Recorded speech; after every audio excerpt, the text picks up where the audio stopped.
तारीख गवाह है कि कोई भी बड़ा बदलाव बिना किसी संघर्ष या आंदोलन के नहीं हुआ है। ज्यादा दूर क्यों जाना, भारत की आज़ादी की लड़ाई को ही ले लीजिए। 1857 में पहली बार अंग्रेजी हुकूमत के खिलाफ बगावत की चिंगारी उठी। उसके बाद भी हमें एक आज़ाद मुल्क में चैन की सांस लेने के लिए पूरी एक सदी का लंबा इंतजार करना पड़ा। आंदोलन एक ऐसा शब्द है जिसने इतिहास को गढ़ा है। ये कई मुल्कों को राजतंत्र से लोकतंत्र तक लेकर गया। हम आज जो भी हैं वो आंदोलन की वजह से ही हैं। तो चलिए आज हम बात करेंगे उन 10 बड़े आंदोलनों की जिन्होंने अंग्रेजों को भारत से उल्टे पांव भागने पर मजबूर कर दिया।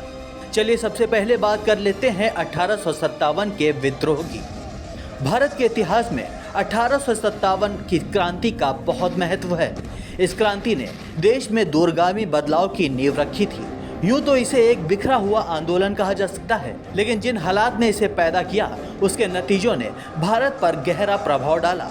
1857 की क्रांति का सबसे बड़ा परिणाम निकलकर सामने आया वो ये था कि विद्रोह के समाप्त होने के बाद 1858 में ब्रिटिश संसद ने एक कानून पारित कर ईस्ट इंडिया कंपनी के अस्तित्व को समाप्त कर दिया और अब भारत पर शासन का पूरा अधिकार महारानी विक्टोरिया के हाथों में आ गया।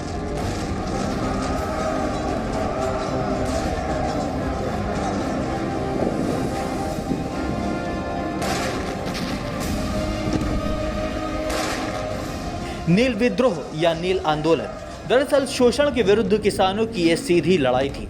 ये भारत के जन आंदोलनों में सर्वाधिक व्यापक और जुझारू आंदोलन के रूप में जाना जाता है। दरअसल बंगाल के काश्तकार जो कि अपने खेतों में चावल की खेती करना चाहते थे, उन्हें यूरोपीय नील बागान मालिक नील की खेती करने के लिए मजबूर करते थे। नील की खेती करने से इनकार करने वाले किसानों को नील बागान मालिकों के दमन चक्र का सामना करना पड़ता था, जिससे परेशान किसानों ने अपने खेतों में नील ना उगाने का निर्णय लेकर बागान मालिकों के खिलाफ विद्रोह छेड़ दिया। नील विद्रोह भारतीय किसानों का पहला सफल विद्रोह था और कालांतर में वो भारत के स्वाधीनता संघर्ष की सफलता में प्रेरक बना।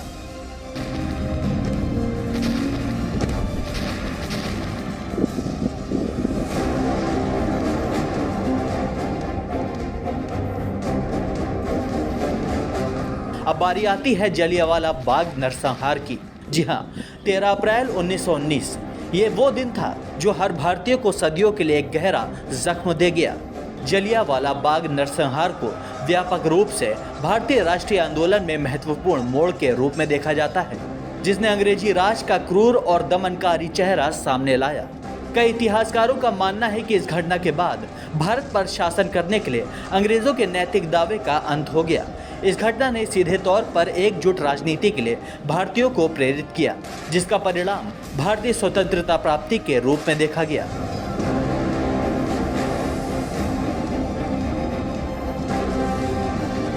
चौरी चौरा कांड हिंदुस्तान की आज़ादी की जंग का एक ऐसा पड़ाव है जो याद दिलाता है कि दमन और अन्याय के प्रतिरोध हिंसा में भी बदल सकता है। दमनकारी और शोषक ब्रिटिश शासन के खिलाफ चौरी चौरा का जुलूस एक तरह से किसानों के प्रतिरोध का प्रतिबिंब था। हम आमतौर पर चौरी चौरा को एक ऐसी घटना के तौर पर याद करते हैं जहां एक अनियंत्रित भीड़ हिंसक हो गई और पुलिस स्टेशन में 23 पुलिस वालों को आग के हवाले कर दिया। इस अहम ऐतिहासिक घटना में एक बात नामालूम है। वो बात यह है कि उस वक्त चौरी चौरा के पुलिस इंस्पेक्टर ने निहत्थे गांव वालों पर गोली चलाने के आदेश दिए थे। दुर्भाग्य से बहुत से लोग जानते थे कि ब्रितानी हुकूमत के खिलाफ शुरुआती दौर में ग्रामीणों का यह विद्रोह शांतिपूर्ण था।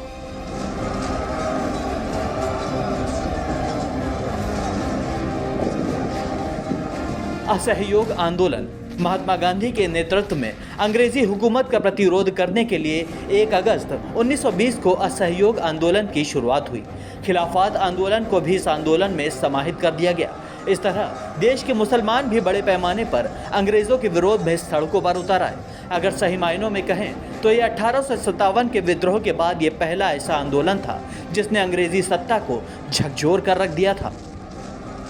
सविनय अवज्ञा आंदोलन ब्रिटिश साम्राज्यवाद के विरुद्ध भारतीय राष्ट्रीय कांग्रेस द्वारा चलाए गए जन आंदोलनों में से एक था।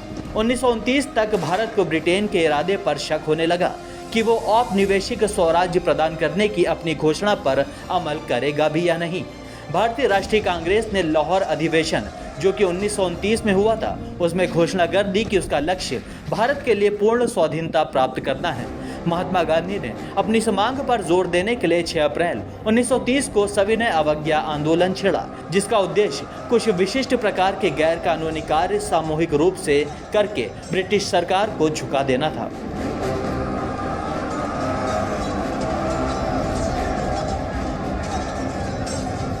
पूर्ण स्वराज की मांग 1929 के लाहौर में रावी नदी के तट पर हुए कांग्रेसी ने रावी अधिवेशन का आयोजन किया था। इस अधिवेशन में पहली बार पूर्ण स्वराज की मांग ब्रिटिश हुकूमत से की गई थी। कांग्रेस की इस मांग से ब्रिटिश सरकार हिल गई थी।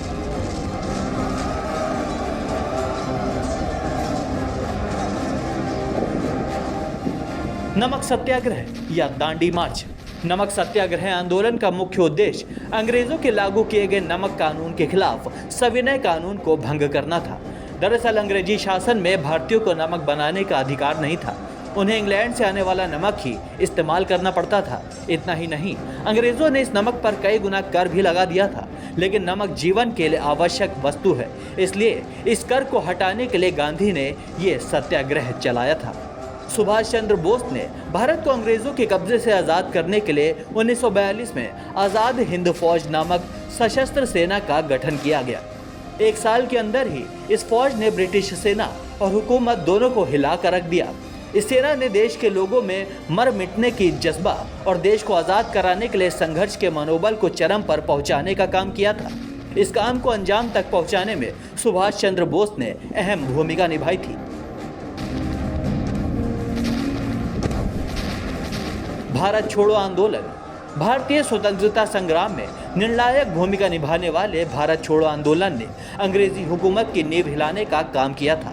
ये वो आंदोलन था जिसमें पूरे देश की व्यापक भागीदारी रही थी। इस आंदोलन के बाद ही अंग्रेजी हुकूमत को ये एहसास हो गया था कि अब भारत में लंबे अरसे तक बने रहना मुमकिन बिल्कुल भी नहीं है। तो ये थे कुछ बड़े आंदोलन जिन्होंने हमारे देश को अंग्रेजों की जंजीरों से अलग कर दिया। हमें पूरा यकीन है कि इन आंदोलन के बारे में जानकर आपके अंदर का एक भय जरूर दूर हो गया होगा। लिहाजा अगर आप आंदोलन जीवी हैं तो ये कोई बुरी बात नहीं है, बल्कि इसका मतलब तो ये है कि आप बदलाव के लिए जारी आवाज़ का प्रमुख हिस्सा हैं।